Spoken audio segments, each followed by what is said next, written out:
봄비가 차분하게 내리는 사막입니다. 오늘 사막에는 아주 귀한 귀빈들이 오셨습니다.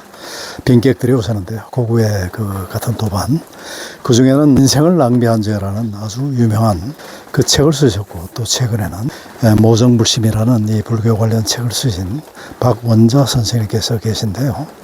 오늘 제가 마침 사막에 오신 김에 인터뷰를 하게 되었습니다. 함께 보시겠습니다. 네, 반갑습니다. 네, 안녕하세요. 네, 산막에 오늘 귀한 손님이 오셨는데요. 직접 소개를 좀 해주시죠. 저는 그 불교 전문 작가 박원자이고요. 이렇게 권대욱 TV를 운영하시는 그 우리 회장님하고는 그 사모님하고 같이 도반인 관계로 이렇게 알게 되어서 왔습니다. 저는 그 가장 그동안 읽었던 그 책 중에서 그 남지심 작가의 솔바람 물결 소리라는 그 책이 있어요. 네. 그 상당히 오래전에 읽어서 감명이 깊어가지고 네. 저기다가 하나 써놓기도 했죠. 솔바람 물결 소리. 솔바람 물결 소리. 네. 특별하게 이제 뭐 어떤 불교 관련된 저서를 지금 저수를 하시는 네. 특별한 어떤 이유가 있을까요? 네. 글쎄 인연인 것 같아요. 제가 이제 그 불교는 대학교 때 입문했고, 그 다음에 제가 30대 초반에 그 스님들 어떤 수행 이야기, 그리고 라이프 스토리를 그 어떤 잡지에 쓰게 됐어요. 그래서 그때부터 이제 그 수행에 관한 이야기와 스님들 라이프 스토리 다루면서 한 30년 이상이 되다 보니 불교 전문 작가라는 그런 타이틀이 달렸습니다. 네. 그동안 제가 알기로도 저서가 여러 권 있는 걸로 지금 알고 있는데요. 좀 소개를 간단히 좀 해주시죠. 네. 가장 최근에 나왔던 거는 그 종정 지내시고 해인사 방장이셨던 해암 스님의 그 평전 있고요. 그다음에 이제 누구 없는가라고 또 해인사 방장이시며 종정하셨던 법전 스님의 그 일대기를 이제 정리했고, 그다음에 그 초대 비구니 회장하셨던 인홍 스님의 일대기를 썼고, 예. 또 뭐 108배에 대한 책도 썼고, 예. 뭐 등등 썼습니다. 예. 그럼 뭐 이제 스님들하고 이제 그 스님들의 책을 그 쓰시다 보면 스님들 자주 만나 뵈야 되고, 네. 또 스님과 대화도 또 많이 나누시고, 예.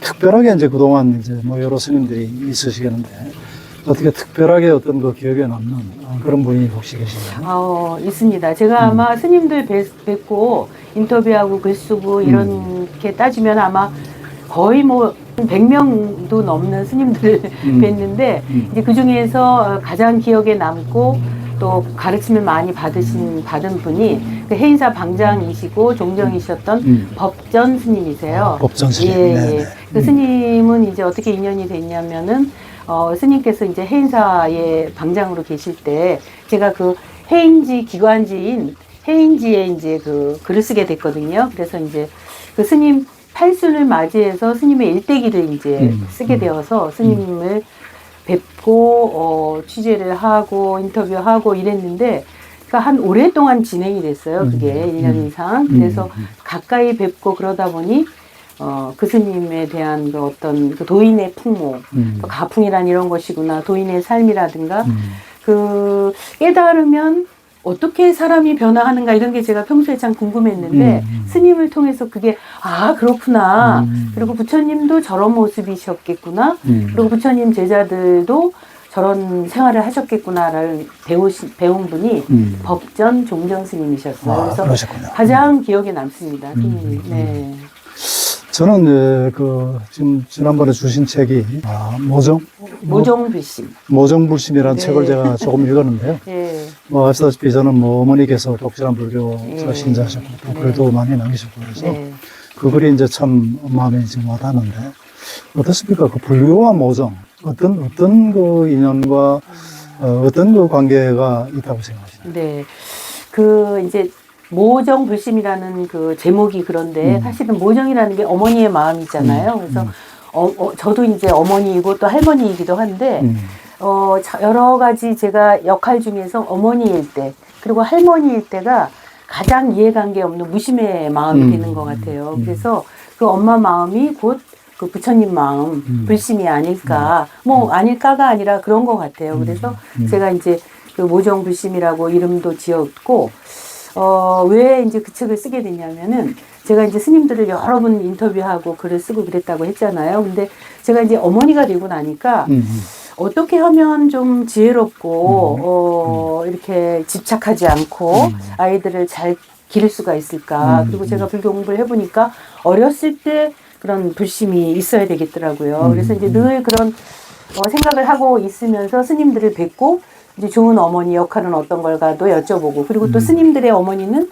스님을 어떻게 키우셨을까. 그리고 또 그 출가의 길이라는 게 정말 모든 걸 다 버리고 보내는 일이잖아요. 그래서 그 어머니들은 어떠셨을까 이제 이런 게 궁금했는데 스님들께서 의외로 이렇게 이 인연관계를 끊는 분들의 명수가 스님들이잖아요. 그런데 제일 먼저 끊는 게 어머니이고, 그런데 또 어머니들을 해고하실 때는 정말 그 동심으로 돌아가셔서 어머니들을 해고하시더라고요. 그래서 제가 언젠가는 어머니 이야기만 따로 써봐야 되겠다. 이제 그런 생각을 갖고 있다가 한 2년 전에 그 현대불교라는 그 불교 이 기관지가 있거든요. 그래서 거기에 월간지죠?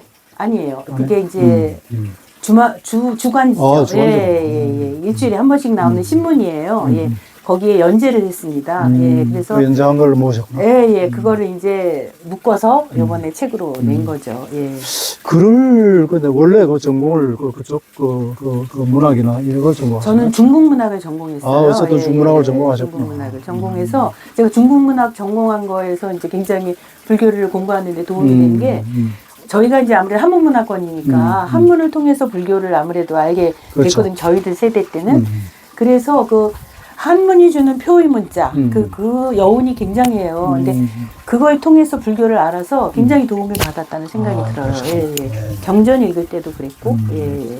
그러면 여태까지 쓰신 책 중에 불교 관련 이외의 글도 혹시 쓰신 적 있나? 없습니다. 그러니까 거의. 뭐 오로지 한 길을 걸으셨구나. 그래서 그 중에 이제 제일 기억에 남는 게 제가 이제 스님들을 여러 번 인터뷰하다 보니까 그 제가 이제 한참 동안 그 해인지에 그 나의 행자 시절이라는 난이 있었어요. 그 스님들의 초발심 시절. 그거를 이제 집중적으로 이렇게 인터뷰해서 이제 스님들의 행자 시절을 이제 제가 이렇게 연재했던 그게 한 거의 2, 3년을 해인지에 연재했어요. 그래서 그 책도 3권으로 묶어서 나왔는데, 근데 그때는 스님들께 가서 이제 행자 시절을 여쭤보면 행자 시절만 말씀하시는 게 아니잖아요. 그렇죠. 뭐 당신의 진짜 라이프 스토리가 나오고 거기서 또 어머니 이야기도 나오고 인생 이야기도 나오고 불교 이야기도 나와서, 근데 저는 그때 한 20매 정도로 축약해서 행자 시절만 썼어요. 그러니까 나머지는 버리기에 너무 아까운 거예요. 그렇죠. 예. 그래서 그거를 이제 다 모아놨다가 제가 이제 그 인생을 낭비한 죄라는 책 제목으로 해서 그 스님들의 뒷이야기, 정말 인생을 우리가 어떻게 살 것인가, 인생을 낭비하지 않고 사는 게 어떤 지혜로운 방법이 있을까, 이런 거를 이제 스님들께 여쭤본 거를 모아서 냈는데 그 책이 굉장히 지금까지도 10년쯤 됐는데 스테디셀러고 많이 팔렸고. 글쎄 우선 제목부터 제목부터 확 끌어당기는. 그래서 어떤 스님은 그 이제 이 안거를 들어가시기 전에 그 책을 받으셨대요. 받으시고 그 안거 그 화두가 이목고에서 정말 나는 인생을 낭비한 게 없을까라고 바뀌었다고 말씀하시죠. 사람들이 다 이제 뭐 인생을 낭비를 하죠.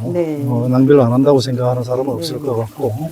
뭐 살다 보면 많은 후회가 있고 이제 그런 문제가 있는데 제목부터가 한번 좀 읽어보고 싶은 그런 책이라는 생각이 드네요. 저도 질문을 드려도 되나요? 그럼요. 네, 우린 대화하는 거예요. 예.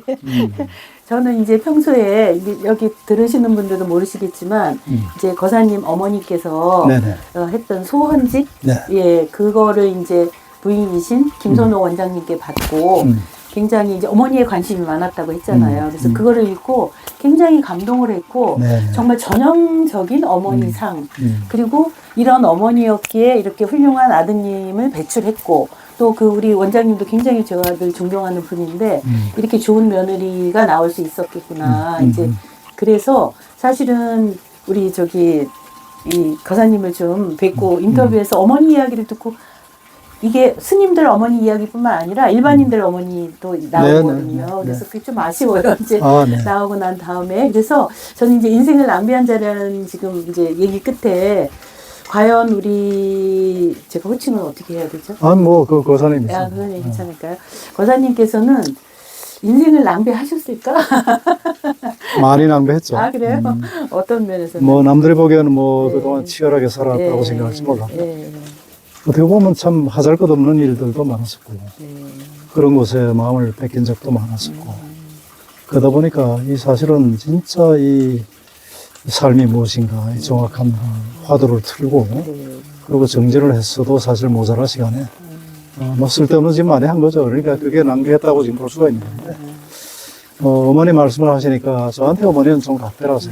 뭐 어떤 자식이 어머니에 대해서 다 같은 생각이시겠지만 저는 조금 특별합니다. 네. 그럴 수밖에 없는 게 어머니께서 일찍 홀로 되셨고 오로지 일점 혈육인 저 하나를 위해서 사실 평생을 희생을 하신 건데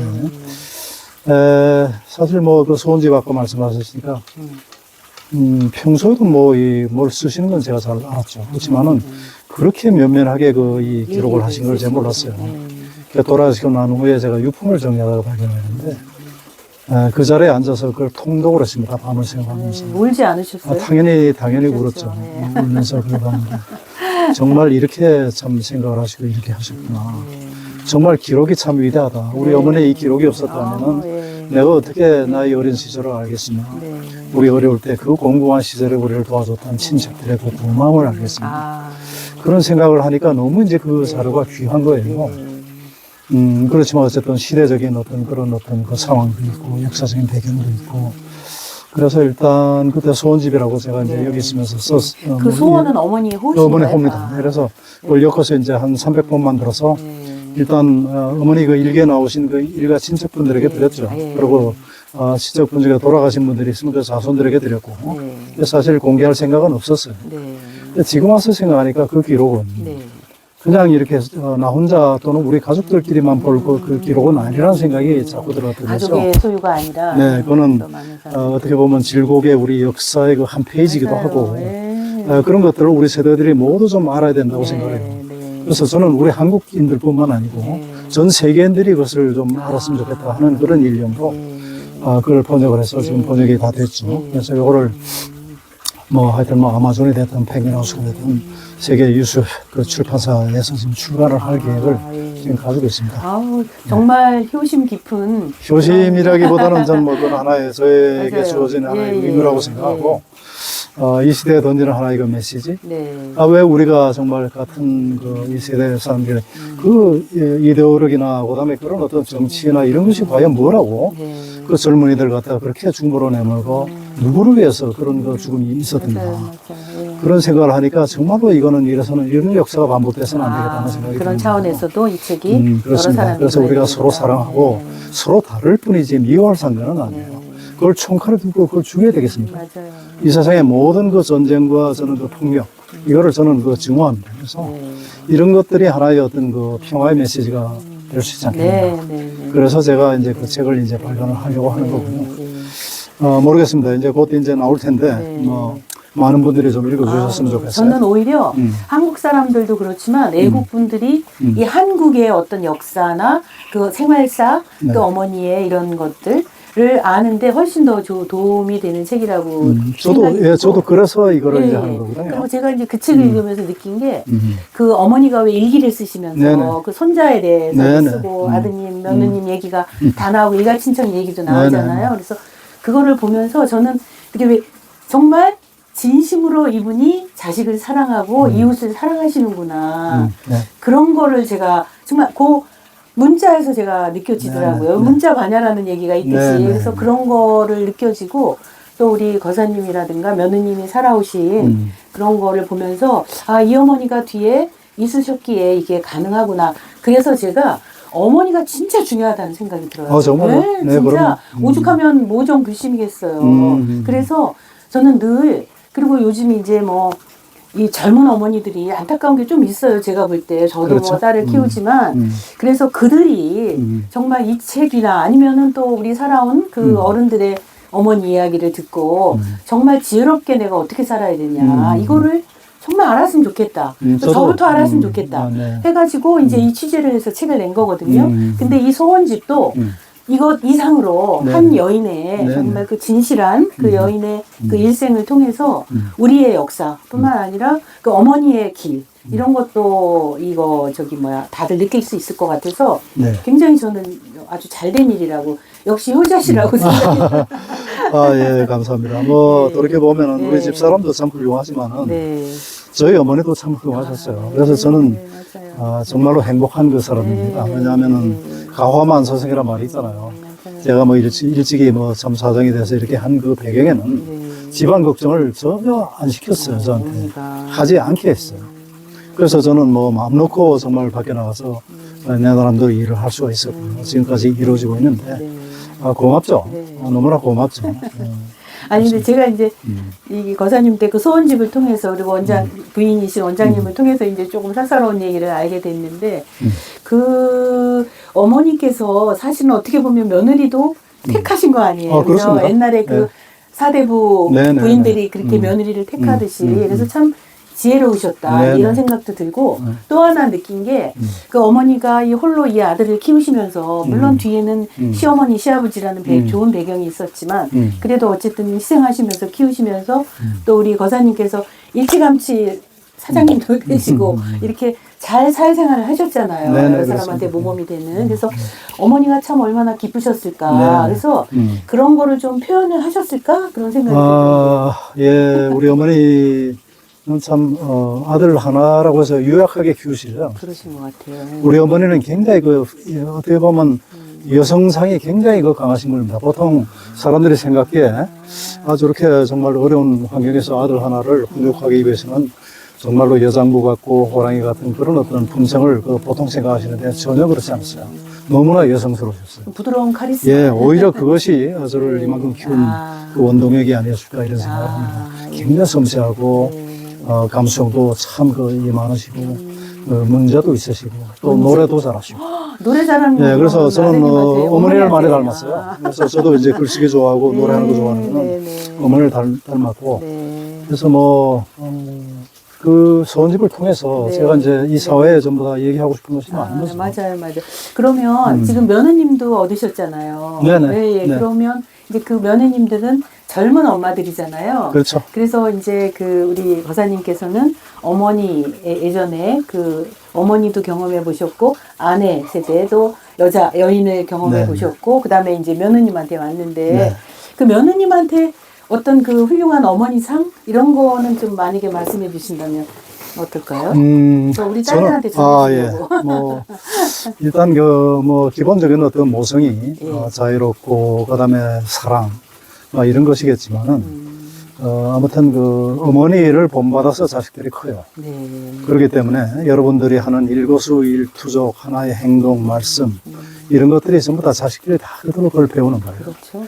자식들이 정말로 잘 크고 훌륭하게 크기를 원하신다면 여러분들이 모범을 보셔야 된다. 그래서 하여튼 반듯하고 또 생각도 조신하게 하고 그리고 또 이 시대의 흐름에 또 뒤처지지 말고 공부하시는 모습을 보여주시고 우리 어머니 공부 많이 하셨어요. 금강경을 거의 한 수천 분을 읽으셨나 봐. 거의 너덜너덜 할 정도예요. 그뿐만 아니고 물론 손자들 다 키우시면서 그렇습니다. 그러시면서 또 그렇게 신행생활 하시고 살림 다 하시고 저는 또 감동적이었던 게 그 출근하는 며느님 학교에 출근하는 도시락까지 싸주셔. 아침에 그 바쁜 틈을 또 이용해서 이렇게 그게 정말 저는 불심이라고 생각이 들어요. 저도 이제 같은 생각이고요. 예.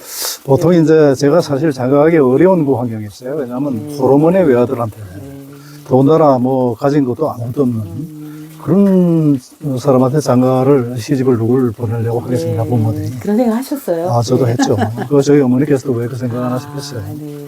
그래서 이제 나름대로 저한테 아까 지혜롭다고 말씀하셨어요. 우리 어머니 정말로 지혜로운 분이세요. 그러니까요. 그래서 정말 어머니께서 사실 짝지어준 백입니다. 저는 그렇게 생각하고 그래서 그 인연이 참 깊어서 그럼대로 이름 석자 보존하고 오늘날까지 잘 살 수 있지 않나 이런 생각을 하면서 너무나 이제 고맙게 생각을 하는 거죠.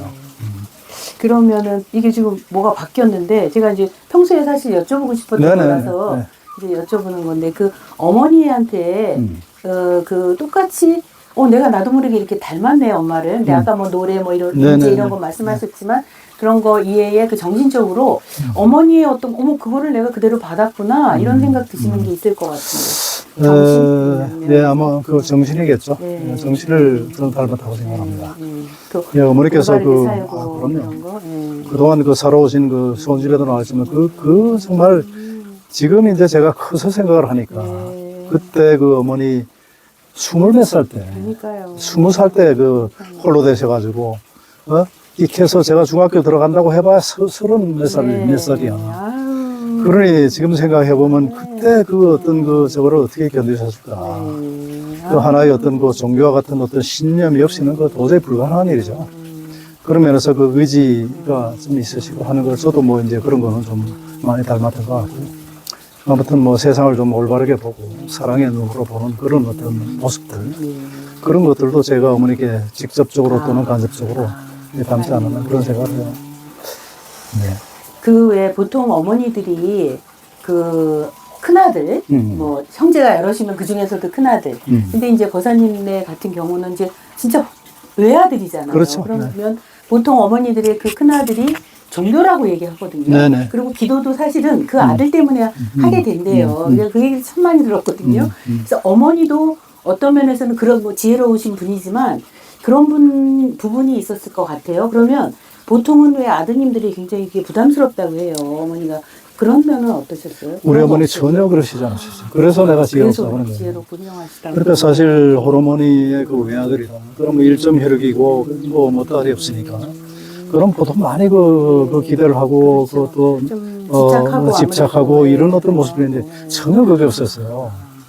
그러니까 제가 오늘에 제가 있다고 생각합니다. 그리고 오히려 독립적일 수 있고. 오히려 독립적일 수 있고 제가 굉장히 독립정신이 강한 이유로 우리 어머니는 그렇게 안 키우셨어요. 자식에게 뭘 갖다가 집착하고 뭘 갖다 원하고 이러시를 않으셨어요. 그거는 어떻게 보면 어머니가 그 결혼 전에 또 부모님한테 받은 그런 정신 아니었을까요? 그럴 수도 그런 있겠죠. 어떤 내면의 그 어떤 좀 안정감, 든든함 같은 게 있으셨기 네, 때문에. 그게 아마 타고난 것도 있으시겠죠. 아들한테 타고난 성품이 네, 제가 봤을 그렇죠? 때는 그게. 네, 그게 아주 그 강인한 그런 것이 있었어요. 네, 그래서 뭐 지금 생각하면 참 안타까운 일들도 많죠. 맞아요. 어머니께서 소원집에 보시면은 타인에 대한 가족이 됐든 누가 됐든 고마움은 있어요. 근데 원망은 하나도 없어요. 아, 그러니까 그게요. 그런데 원망이라는 저한테 대한 원망은 조금 있어요. 뭐 어떤 거예요? 제가 이제 어머니 그러니까 이제 제가 그 당시에 얼마나 바빴겠습니까. 네. 그러니까 뭐 참 고단하죠. 근데 우리 어머니는 내가 그 소녀 출세라고 했기 때문에 사람이 교만하고 건방져 가지고 주변에 인사성 부족하고 이런 소리 듣는 것을 굉장히 싫어하셨어요. 그걸 굉장히 그 경계를 하셨어요. 그러니까 소위 말하면 아버지 없는 자식이라는 소식을 그런 소리를 듣지 않게. 그럴까봐. 그러니까 이제 예를 들어 집안에 경조사 같은 게 있으면 거기를 이제 가보기를 원해요. 근데 저 같은 경우는 새도 틀리고 바쁘기도 하고 일찍 관념도 틀고 하니까 잘 안 와요. 어머니는 늘 그게 불만이죠. 그래서 혹시라도 예를 들어서 뭐 일요일 날뭐 집에 조금이라도 쉬는 저거 있으면 뭐 누구 혼사가 있으면 그걸 가보라고 이제 저걸 하면 제가 막 화를 내고. 오, 화를 내셨어요? 그러니까 어머니는 그거를 일기해 주셨어요. 섭섭하고. 맞아. 그리고 어머니는 나의 이 훌륭한 자식을 대동하고 좀 가지고 싶은 그런 마음이 뭐 있으셨겠지. 그런 마음도 있었겠죠. 그래서 뭐 그런 점들이 많이 이제 후회가 되고요. 또 어머니가 이 연세대에서도 많이 편찮으셨는데 제가 참 그 병관도 제대로 못 해드리고 하는 그런 것들이 많이 후회됐어요.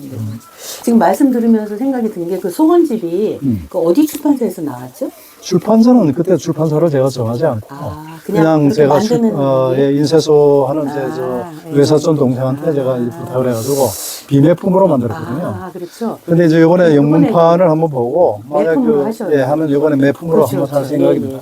매품으로 하셔서 그 전국의 각 도서관 이런 데도 비치될 수 있게 해서 이게 역사적으로 계속 보존되어지는 그럴 생각이 있습니다. 예전에 왜 양반가들의 그 어머니들이 무슨 문집을 내서 계속 지금도 우리가 읽고 있잖아요. 이제 그렇게 하나 이제 만드시면 좋겠고 이건 제가 이제 책을 내본 입장에서 그 애국에 그렇게 영어로 해서 뭐 아마존이나 이렇게 나오는 것도 중요하지만 한국에서도 좀 많이 매품으로 해서 읽혔으면 좋겠어요. 제가 그렇게 하도록 하겠습니다. 그때는 책이 나오면 제가 이제 우리 저 거사님을 모시고 이제 방송국에 그걸 해서 나가셔서 이제 책 소개도 하시고 그게 사실은 어머니의 정신이 영원히 사는 길이고. 예, 제가 바라는 건 그거죠. 많은 사람들이 거기서 또 이 네. 깨달음을 얻고. 그동안 이제 뭐 제가 일부 부분씩 이제 제가 SNS를 하니까 페이스북이나 이제 이런 데 좀 공개를 하면 네. 그 반응들이 대단해요. 그러니까 그 저는 댓글들. 얘기만 듣고도 예, 정말 눈물 난다 하는 말씀 많이 계시고.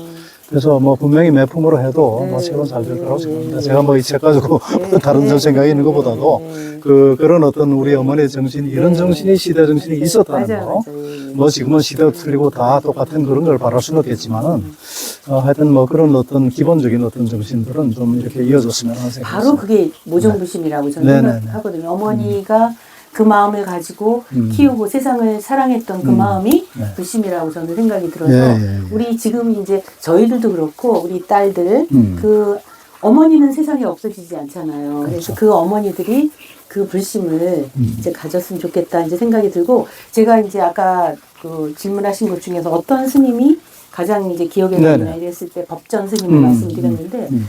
그분이 이제 그런 질문을 드렸을 때 정말 어머니가 해야 될 역할에 대해서 제가 다 물었을 거 아니에요. 근데 그분이 어떤 얘기를 하셨냐면 엄마가 나를 알아야 된다는 거예요. 나. 그러니까 불성을 알아야 된다는 거예요. 내가 불성이라는 거예요. 그 얘기 아니겠어요? 네네. 예. 그래야 거기서부터 시작이 되지. 그거 모르고는 장님이 어두운 곳에 앉아 있는 거하고 똑같다. 그렇겠죠. 그 말씀이 저는 제일 지금 기억에 남고 그래서 뭐 우리 김선호 원장님이나 저희나 수행을 하고 이제 그런 하나의 원동력이거든요. 그게 네. 그래서 저도 무정부심을 통해서 단 하나 메시지를 말한다고 하면 정말 나를 참나 나를 아는 것이 가장 급선무고 네. 그것이 지혜로운 어머니 역할 중에 첫 발이다. 이제 그렇게 좀 네, 네. 얘기를 하고 싶네요. 예, 좋은 말씀입니다. 네. 네. 네. 앞으로 뭐 계획은 어떤 계획이신가요? 저는 이제 지금 한 비구니 스님 그 역사적으로 굉장히 그 뜻깊은 일을 많이 하시고 그런 그 스님의 평전을 준비하고 있어요. 그래서 아마 내년 후년쯤에 책이 나오지 않을까. 예, 예. 그래서 그렇게 또 스님들 그거를 쓰면 이제 그 한 분의 인생을 통해서 그 분에 관련된 여러분들을 또 취재하고 그러시겠죠. 사상을 알고 이래야 되니까 이제 그런 거에서 제가 공부를 많이 하는데 제가 이번에 모종불심을 썼지만 그래도 이렇게 아직도 잘 모르겠는 건 왜 그럴까요? 아직도 서툰 엄마고 아직도 뭐 그게 뭐 부족하고. 끝이 있겠습니까? 네. 하여튼 뭐 오늘 네.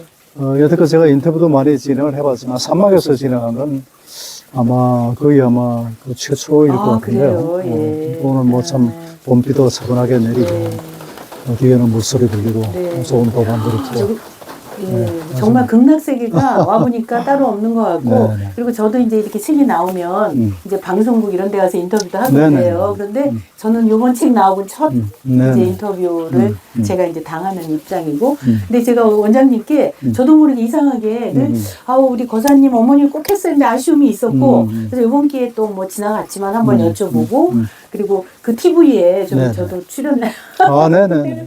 그래가지고 제가 저기 원장님께 말씀을 드려서 제가 예. 이번엔 인터뷰 당하겠다 이러고 왔는데 너무 감사드리고요. 시간 예, 예, 내주시고. 고맙습니다. 네. 네네. 저도 앞으로 뭐 여기 자주 오시고요. 네, 어떤 좋은 책 많이 쓰시고 네, 감사합니다. 그것이 결국은 사회 공헌하는 길이죠. 아이고, 뭐 저부터 잘 해야 되는데 네, 네. 공부하는 마음에서 쓰고 아유, 있습니다. 그럼요. 네. 네, 글 쓴다는 건 참 좋은 일 같아요. 맞아요. 예, 공부하지 않으면 못 네, 네, 쓰니까. 그렇습니다. 예. 저는 그냥 다행히 배우는 게 너무 좋아서 네, 네. 네. 오늘도 우리 저기 거사님께 많이 배우고 아유, 별 말씀. 네, 감사합니다. 여러 가지로 감사합니다. 네, 감사합니다. 네네. 인터뷰라기보다는 대담이었죠. 아주 의미 있는 그런 대담이었습니다. 불교 얘기가 아닙니다. 그럴 의도도 없습니다. 모성, 어머니의 마음이 불심이라는 이 말, 저희들이 한번 좀 새겨봐야 되지 않을까요? 군대TV였습니다.